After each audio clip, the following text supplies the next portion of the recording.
Good evening and welcome to the June 17th, 2025 meeting of the Spackenkill Union Free School District Board of Education. I'd ask that you rise and join me in reciting the Pledge of Allegiance. I pledge allegiance to the flag of the United States of America and to the republic for which it stands, one nation, under God, indivisible, with liberty and justice for all. Thank you.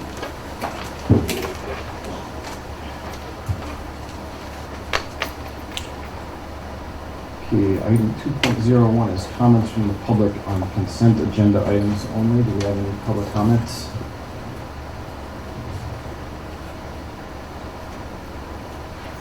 Okay, any board comments on the consent agenda as written? Just had a Anything question about the questions? last one, although I don't remember what number it was. It was just added last minute. 3.21. 611 and 619 sub-allocation for the Catholic school. Is that the one that we just added? 21. I think so, yeah. 620. My agenda says 321. Yeah, 321. Oh, 321? The O'Brien sub-allocation. Yep, I see it. Yep, you're right. Yep. I think it was. That is for the Catholic school, especially children. We have a grant for 611 and 619. I believe a portion is sub-allocated and reimbursed to the school district, and then I have any children are enrolled. So this one in particular, since it was late by the school, so we just got it goes out of the box. Yeah, we requested it and we just got it in like today. Exactly. Yeah. I said no. Thank you. Okay, thanks for the clarification. Do I have a motion to accept the consent agenda as written? So moved. Do we have a second? Second. All in favor? Uh, Passes 4-0. That brings us to 4.01. Oh, yes, absolutely. Please do, please do. So with the consent agenda, we did just approve our new assistant principal at the high school. And our new principal at the high school seems to be podium area. So would you like to say a few words, Mr. Lewis? Sure. So I just, I have the honor of announcing Miss Sarah Moy as our new high school assistant principal. It has been a rigorous process, and Sarah rose to the top of that, and we are so grateful to have her. She has years of experience, and I know that she's going to be fantastic in the role. I'm really looking forward to it. We met briefly, occasionally through the years with AP coordinating and Avid and a couple other different things that assistant principals all kind of share throughout the county. And we've always had a pretty good relationship, although we've never really directly worked together or anything. We've always been able to communicate, and when I saw that she'd be interested, I was very excited for that, and I'm more excited that she's here now and approved, and we're ready to get started, so I'll let her come up and congratulations.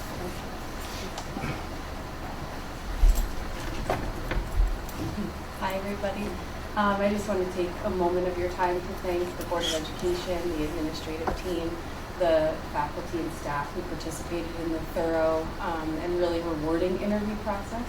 I did enjoy it, and I'm really, truly looking forward to starting this position at Spackenkill High School, and I'm really grateful, and I can't wait to get started. So thank you all so much. welcome. Thanks.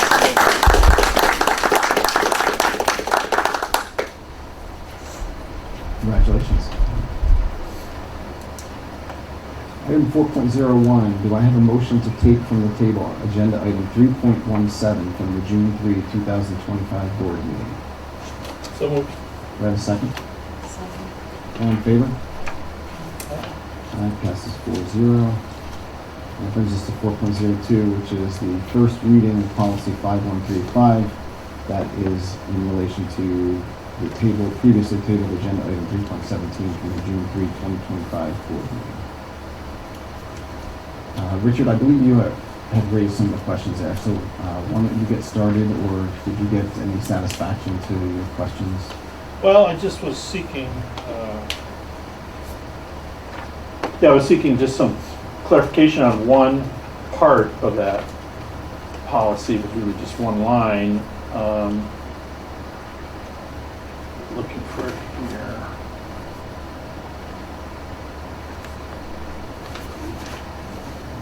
Right, it was,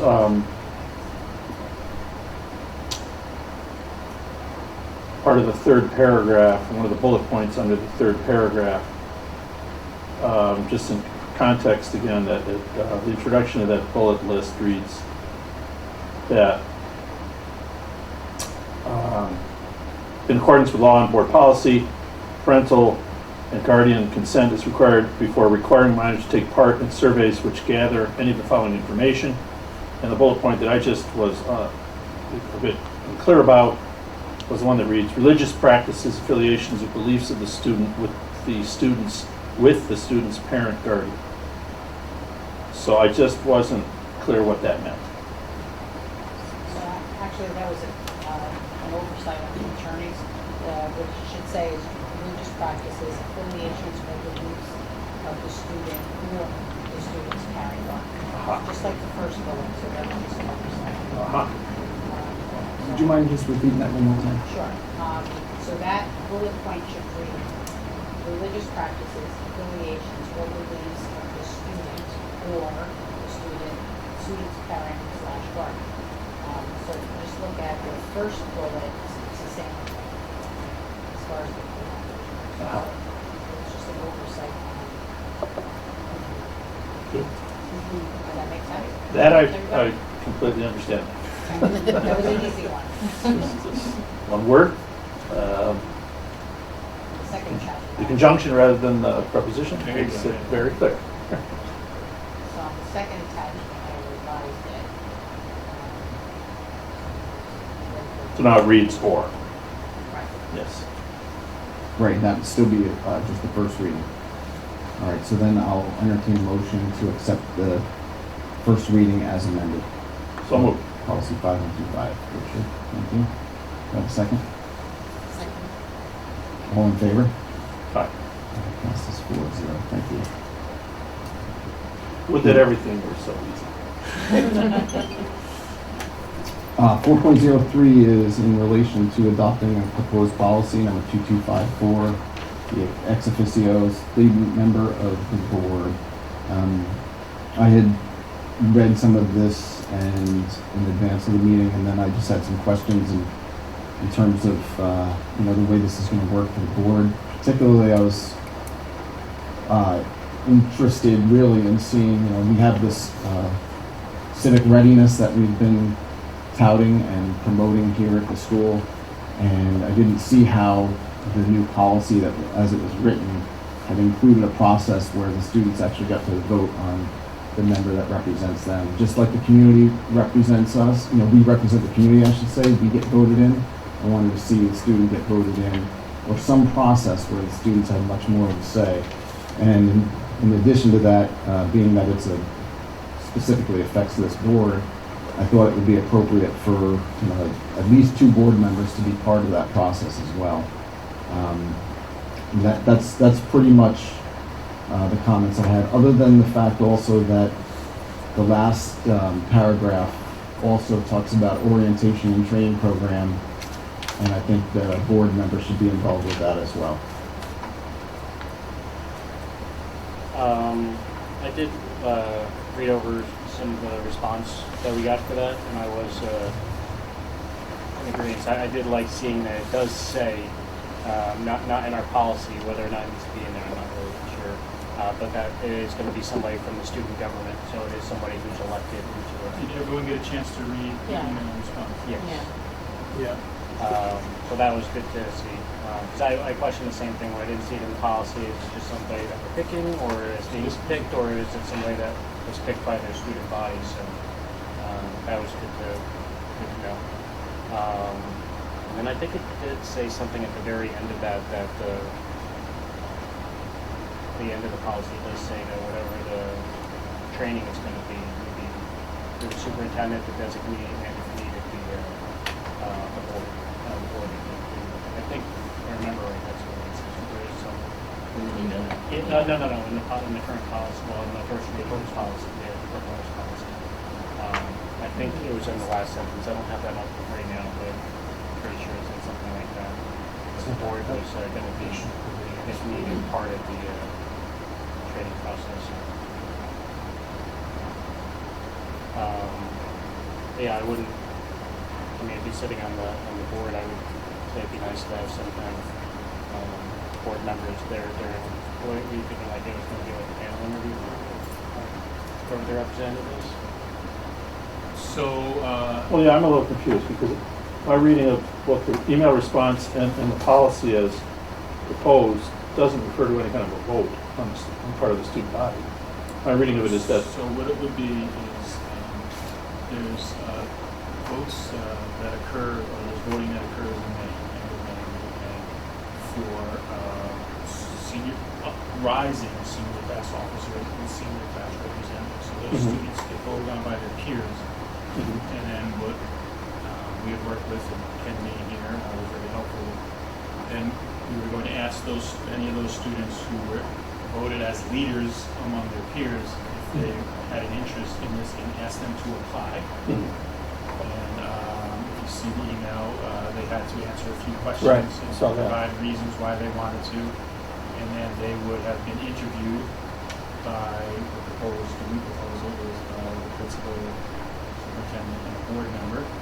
Okay. So it could be multiple people, and then based upon that interview, that interview committee will make a recommendation of which person, and that will come to the board. so, yeah, so that, I guess I understand that. I guess my only confusion was when it says meets with rising senior class officers and student government representatives. So those would have been previously determined. So you're talking about a pool or a body of students, and then amongst that group, Tennis kids who rise to that level, and from there, one would emerge from there. but they would have to apply. If they're interested. They would have to apply, right, by way of these questions. We figured if no one was interested, then we could just leave it up to the student body and then really in the process. Right. Those 10 are all part of student government anyways, and they get elected into student government by their, Like, chosen by their peers as Just leaders. elected, right, just elected. Correct, we're just elected as, their juniors being elected for their senior Right. year, so they will be the leaders of the senior class, which we thought that would probably be the best way to start with having the senior as part of it. And that's the way you'd envision the policy from the beginning, right?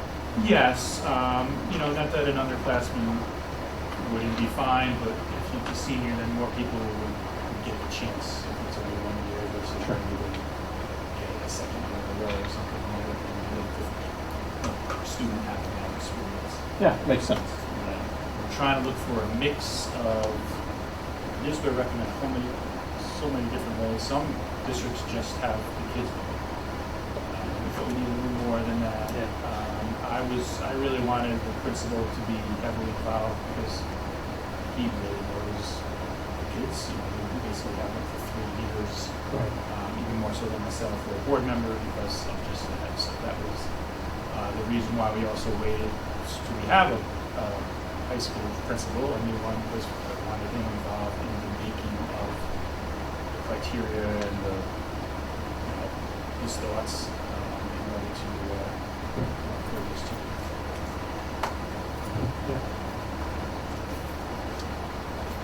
Okay, then how does the rest of the board feel about, I had mentioned about having 2 board members involved with that process. I think one board member is Yeah, I'm inclined to think, because if it's 2, then the board member representation is basically equal to the administrative representation, principal and superintendent. I can see kind of a problem with that, frankly. I was working with, he's a member of the board though, right? Well, there'll be 2 members of the board. Right. He's becoming a member of the board. Oh, you mean that, well, he, meaning the Well, he, student, she, well, maybe a whoever the woman. student, yeah, okay. So I would almost say that having a more board decision on it maybe just. I mean, my thinking though goes back to what you just mentioned, that the principal primarily and the superintendent, more so than certainly the board, knows the students. So I'm a little uncomfortable with the idea that the board would have equal say out of the 4 people, they, as it were, have equal representation in determining, I mean, you know, I mean, if I were a board member on that group, I mean, I'd be working from a position of, you know, almost ignorance, you know, of the students. So I'd feel uncomfortable making that decision. I also can see, you know, the potential where, you know, there are conflicts of interest that might develop. You know, students may know board members may know students in a way different from the way the principal and the superintendent do. And it seems to me the decision should be made based on how the student is known within the school community. Okay. So that's why one makes more sense. Yeah, the issue with, if we were to go to 2, would be that it could be a 2-2 vote or something at that point too. So if the principal and the superintendent would remain on there, so then they would have to almost bring in a 5th person or eliminate one of the 2. So, Yeah, I guess my thinking about that is to me, that doesn't seem desirable. Because again, it leverages the decision-making authority away from the people who know the students best, it seems to me. I think they're presenting the ones that are best.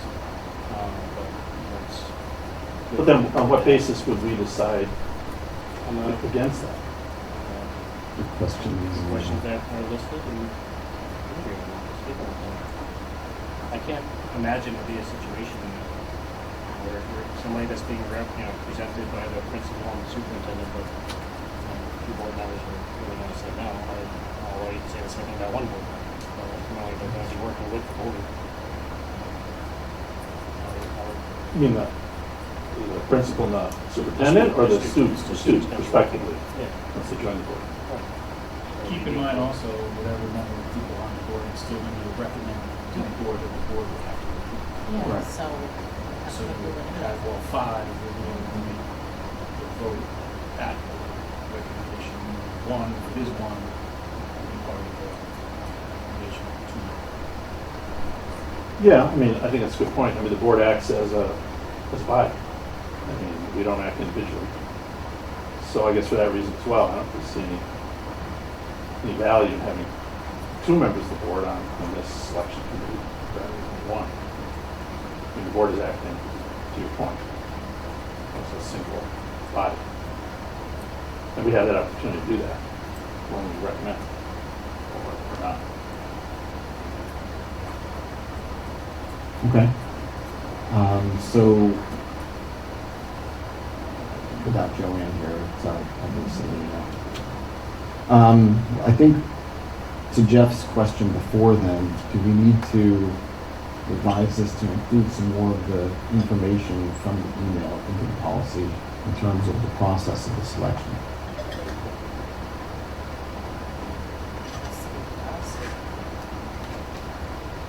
That would be up to the board.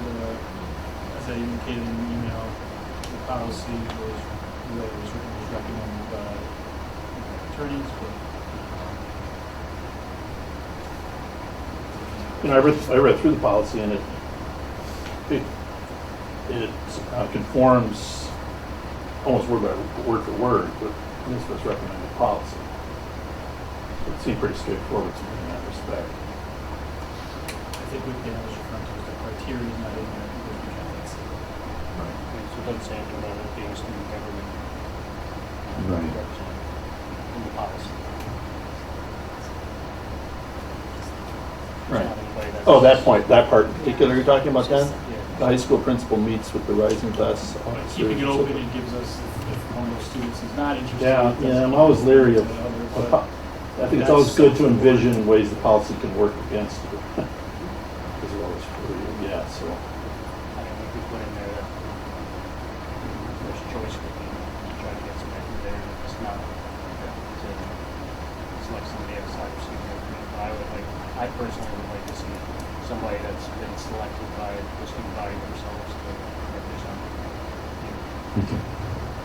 Well, we would hope that the criteria and the board could always not vote Yeah. again if they feel they didn't meet the criteria, so we always have that.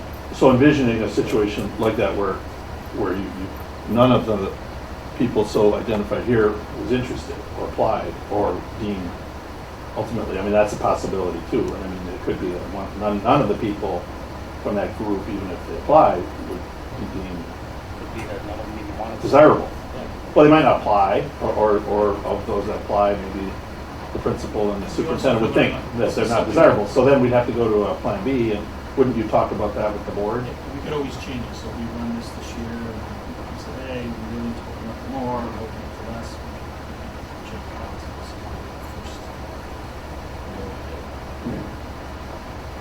It seems to kind of marry all the best components of what I've seen in other policies. Again, some places just have the vote, some just have appointment. Just kind of, Yeah, this was the topic at an earlier Dutchess County School Board Association meeting, and then the sense I got from that was that there are, people are feeling their way through this. I mean, most school districts, were abiding by a July 1st deadline. As a Union Free School District, we had an extra month, if I understand. It's August 1st, I think. I'm unaware of I that. think that was the case. I think that was the case. But anyway, I mean, I made that point then, and Kelly laughed and replied. But yeah, I mean, but the point was that we talked about it at the meeting, and the sense I got from that discussion is that people are really doing it in different ways, as you say, and they're really trying to see how it goes. We want to table this until we have ranking it, to have a quick person to say whether it's one or two, or it's, we need to put in that extra info about being student government. Table. I guess the big question is the laws effective July 1? But not So what does that mean? Do we have to have the policy on the books by July 1? Again, my understanding was that is a Union Free School District. It's not required for us until August 1st, but don't go by. That was my understanding. Yeah, I don't think, I don't, whatever, I'm not gonna, I don't know that. Yeah. It could be true, but, Yeah. I think our attorneys were saying if you could have it by July 1st, that'd be best. I think Yeah. they said we have a meeting July 8th, it would kind of work if it was that day.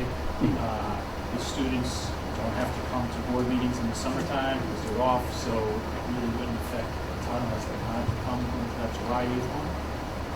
So we did have some leeway with that. If there's really a 2-2 difference, then it might make sense to wait until you have the 5th. The other part we might be able to talk about here, is whether you want the criteria in the policy or not. And we can talk about that here. Or if you want to talk more about whether they have 2 or 1, we have more conversation tonight. If it's not 2-2, we could decide that and we could put it in, or we could wait. Well, like I said, if we are going to talk more about 2-2 versus 1, like, 2 versus 1 school board members, I'd like to understand better what the rationale is for having 2 rather than 1. My only thought behind that was that it's a member that's going to become part of our board, and I thought that we should have a say in that, that's all. But wouldn't we? Well, we would be getting presented one person at one point. We wouldn't be in the interviewing process, which would allow us to maybe steer it one way or the other.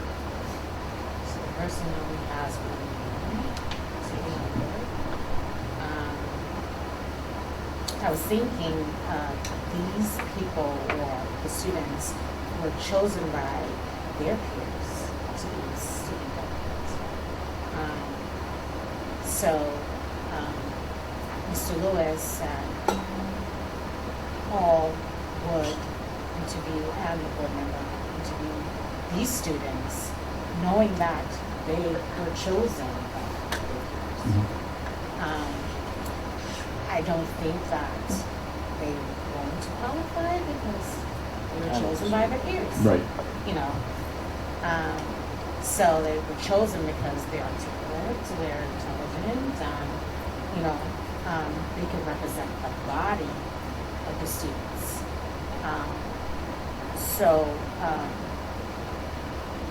The thing about one board member, it makes sense to me because we have to come back to report you guys anyway, to tell you guys, answers your questions, with Mr. Lewis, Paul.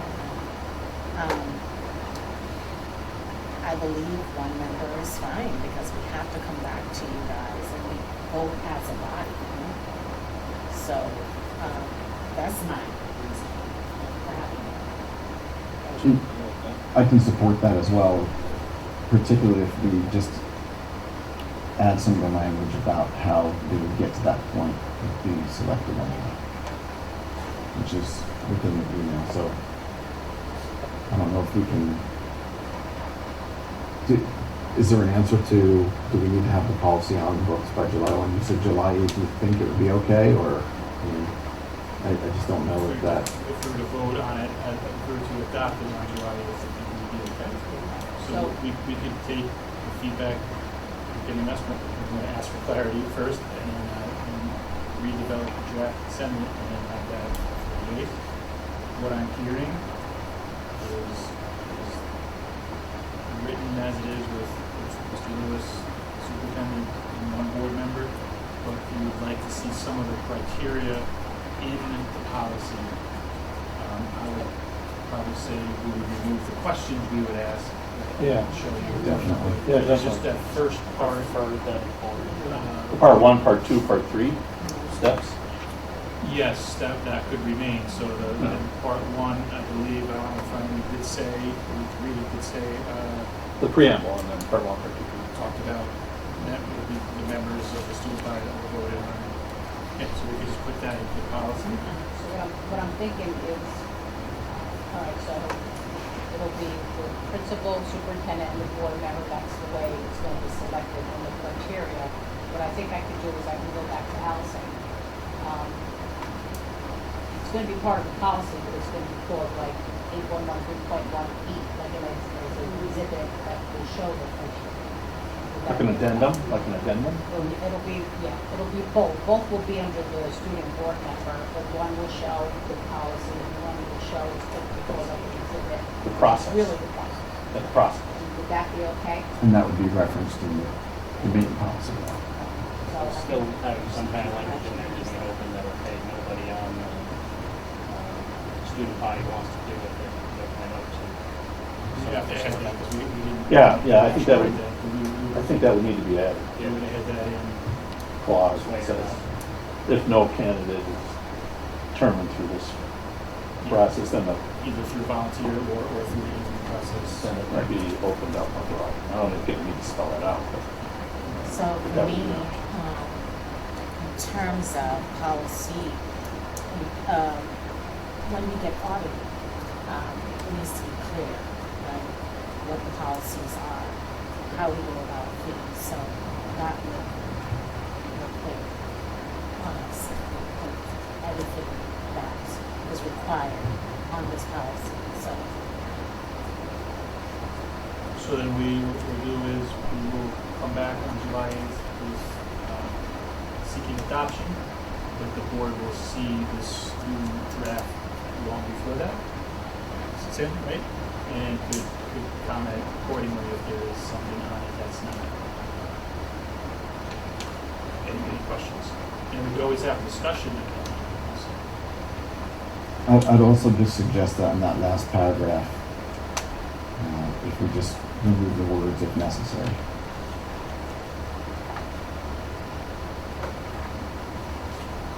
And which paragraph? So we would read, the superintendent will establish procedures for the ex officio student member with the Board of Education to implement this policy.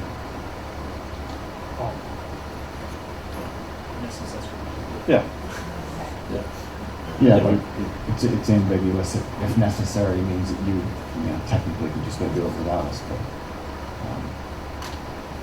I would just like to who clarify deems too. if it's necessary. It just leaves a question. Or I'd rather just get rid of the question.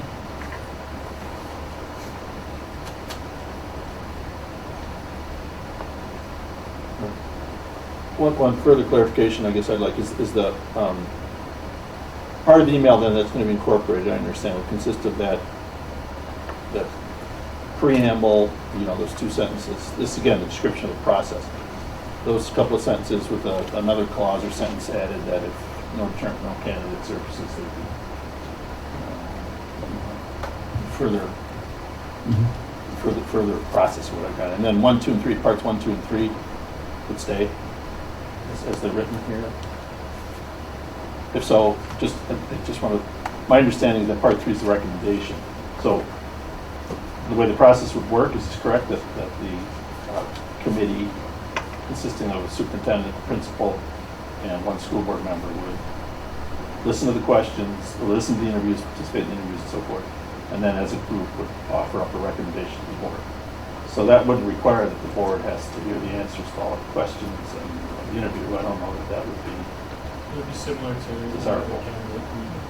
Yeah. We would make a recommendation to the board, and the board would vote yes Yeah. or no. Yeah, yeah. That's the way I would understand it. That's what I think it should work. They did tonight. Right. These are examples of issues.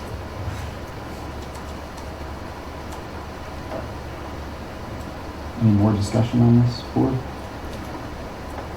All right, what I'd ask for then is a motion to lay item 4.03 on the table until the July 8th meeting. So, Do I have a second? All in favor? Right. It passes 4-0. All right.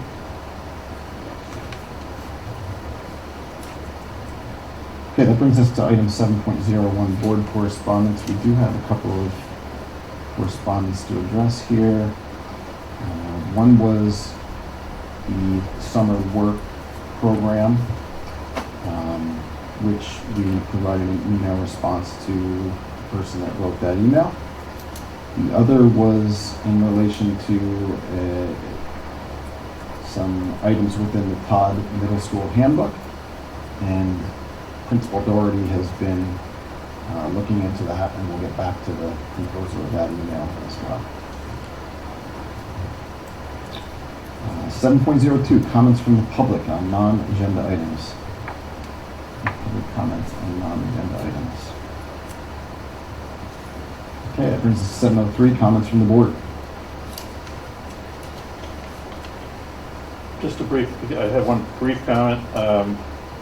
The final meeting of the Dutchess County School Board Association was Thursday, the week before last. Whatever date that was, first Thursday of June, whatever that is. It's the final meeting of the season, held at the Millhouse Brewing Company, as it had been in the past. It was an enjoyable event. The feature for many of us there was, as had been the case, I think, two years prior, a number of students from local districts who participated in the SEAL Civic Readiness program were there to talk about their projects. That was really nice to see. We had a student from Beacon, a student from Arlington. Actually, they were in pairs, so 2 students from Beacon, 2 students from Arlington. Talked about their projects that are very interesting to see how that's grown and kind of matured over the last couple of years. Really interesting, ambitious projects that these students had developed on their own and participated in. Reminded me in some ways of the kind of thing that Eagle Scouts have to go through, kind of projects that they have to devise and then execute the plan and so forth. And the students talked about how much they got out of that experience. It was really, really nice to see that. So that program across the county, I think, is really bearing fruit. It seems like clearly, and a lot of enthusiasm about it on the part of the teachers from the district who were there. So nice to see. That's basically what I'm saying. What establishment was that? Oh, the place where the event was held was at the Millhouse Brewing Company. Yeah. Downtown. Yeah, it was nice there. Thank you. Yeah, food's good. Food's good, drink's good. Enjoyable evening all around. Anyone else have anything to add? I do. What's our last one? Yeah, that's great, right? So surprised. I did. I was just wanted to make sure before I put my foot in there. But no, I just wanted to say congratulations to all our graduating students. Very exciting for all of them. Thank you for all of our administrators, our teachers, and our students for a great year, our families and our community for another great year. It was great. Won't be at graduation this year, but I know some of our board members definitely will be. I'm very excited for one of them in particular. Watch their children go across the stage for a pool. So yeah, thank you all. It was a successful year, and I enjoy being on board with it and being part of it. The only other thing I'd say is I know we've spoken about, or at least it was brought up on doing the policy committee. It was recommended by one of our auditors, and we brought it up before. I think it's something that we should revisit on having a policy committee put together to help out with stuff like this and help us put some of these together. It seems like the year's putting more and more on us with less and less time to really get them taken care of. So maybe we'll revisit that in the future. Every good topic for the board retreat. Yeah. Sure. Yeah, I mean, it's a lot of work. Sandra's part, Bell's part, Vanessa's part, share the Spread the labor. word. Share the labor, yeah. We can help with that. Well, Jeff, that was well said. I can't say anything more about what you mentioned about your appreciation for the teachers, administration, all the support staff, everybody always makes our years successful, and congratulations to all of our grads. It's just such a great time of the year. So happy for them all. And with that, I'll turn it over to item 7.04, comments from our superintendent.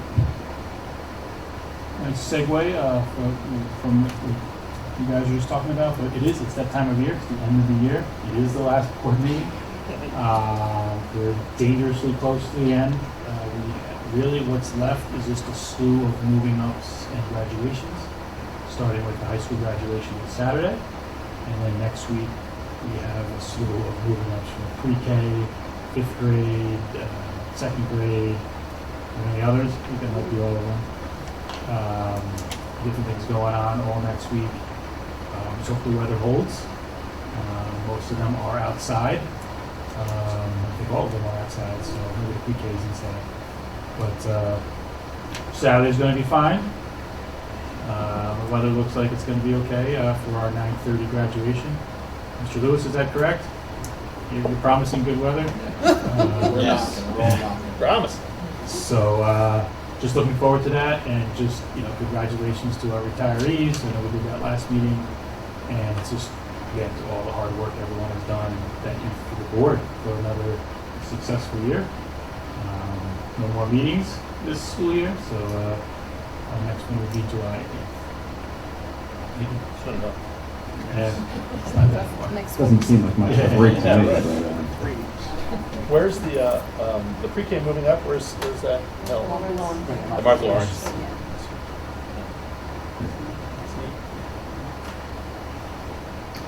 okay, that brings us to item 8.01. The board will vote to adjourn to executive session for the purpose of discussing the superintendent's evaluation. No further business is anticipated after the executive session. Do we have a motion to enter into executive session? Do we have a second? Second. All in favor? That's 4-0. Thanks. We'll see you next time.